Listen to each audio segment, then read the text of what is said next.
In the last example, we said that a function was invertible, and that meant basically that it had an inverse, which was also a function, if if the function passed the horizontal line test. Then we went on to look at the function. All right, f of x is equal to 3x cubed plus 6x minus 2, and wanted to decide, is this function invertible? Does it have an inverse? And what we saw is we took the derivative of this function, we saw that the derivative was always positive. So the slopes of tangent lines were always positive.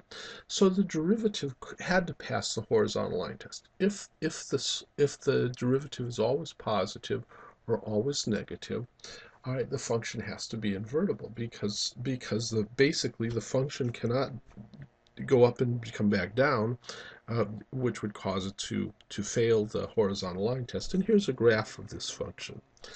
Now, I guess the next question is that we're asking, since we're in a calculus class, is, okay, this function has an inverse. What is its derivative? Well, if we start with this relationship, all right, and we're asked to calculate the inverse, the derivative of the inverse function at x equals 7.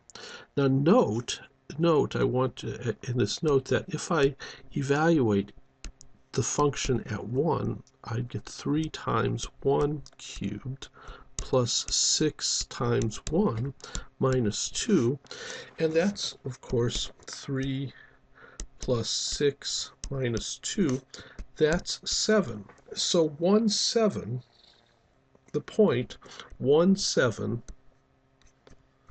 is, I guess I've already got it written here, the point 1, 7 is on the graph of y equals f of x. Okay, f(x) is 1, y 7.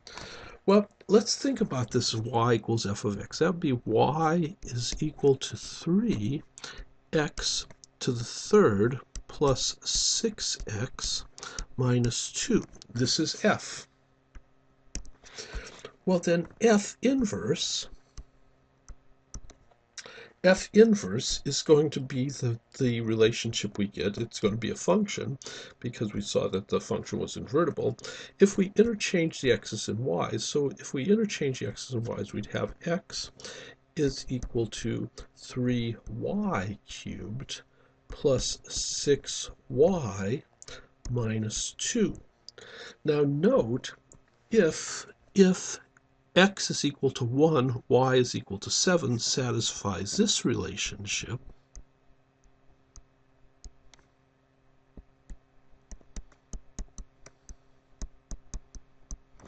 then the relationship, the point 7, 1, x is equal to 7, y is equal to 1, must satisfy this one because they've just been reversed.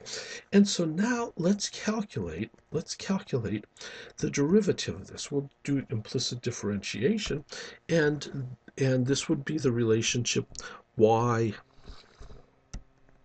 equals f inverse of x. So we'll find dy dx. All right, so we'll take the derivative of each side with respect to x. And when we do that, we have the derivative of x with respect to x on the left, the derivative of, with respect to x, of 3y cubed plus 6y minus 2. And if I look at this, well, the derivative of x with respect to x is 1. The derivative of 3y cubed plus 6y minus 2 with respect to x, well, that's the derivative of the outside function times the derivative of the inside function, and the inside function here being y. This is going to be 9y squared plus 6 times y prime, or times dy dx. So this y prime or dy dx, right, this y prime dy dx is going to be 1 over 9y squared plus 6. Okay, and now let's see, we wanted to evaluate this. We wanted to evaluate this at 7. Well, notice the point on here is, well, x is equal to 7, y is equal to 1.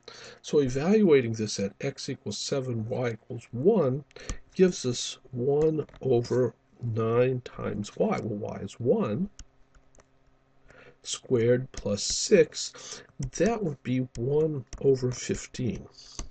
So f inverse prime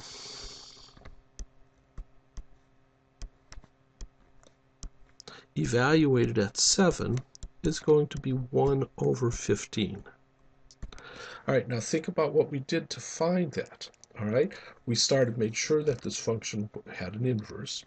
All right, then we looked at that this function y is equal to this function, interchanged the x's and y's, found dy dx, and then evaluated at the point xy. Remember, though, we had to interchange the xy from the point on the original curve, and evaluated the function there. And that's how we find the derivative of an inverse function.